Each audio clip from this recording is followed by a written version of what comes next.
આજ રોજ મારા જન્મદિવસે ગ્રીન દિવસ તરીકે ઉજવવાનું નક્કી કરેલ છે. એ અનુસંધાને આજે ફોરેસ્ટ વિભાગ દ્વારા અને ગ્રામજનોના સહયોગથી ગુગળ ગામે 11,000થી વધુ વૃક્ષોનું વાવેતર કરવામાં આવ્યું છે.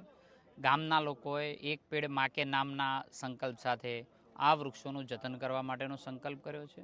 ખૂબ મોટી સંખ્યાની અંદર લોકો જોડાયા છે અને 25થી વધુ જાતિના વૃક્ષોનું વાવેતર આજે ગામ લોકો દ્વારા કરવામાં આવ્યું છે. ગામ લોકોનો જળસંચયનો સંકલ્પ, પર્યાવરણલક્ષી એક પેડ માં કે નામનો સંકલ્પને હું અભિનંદન આપું છું અને સાથે ફોરેસ્ટ વિભાગને પણ અભિનંદન આપું છું કે ટૂંકા ગાળાની અંદર માસ લેવલ ઉપર વૃક્ષોનું વાવેતર કરી અને નરેન્દ્રભાઈનું જે સપનું છે, ભૂપેન્દ્રભાઈનું જે સપનું છે એ સાકાર કરવાના એક કદમ આગળ વધ્યા છે. સાહેબ, વૃક્ષ અને પાણી જીવન માટે ખૂબ જરૂરિયાત છે. વૃક્ષ એ નારાયણ દેવ તરીકે આપણે એને પૂજીએ છીએ અને આજે પાનખર ઋતુ કેમ આવે છે, કેમ પાણીની જરૂરિયાત છે, ગામજનો સાથે સંવાદ પણ કર્યો છે. આ જ પાણી વૃક્ષ પાણી ખેંચે પણ છે અને પાણી આપે પણ છે.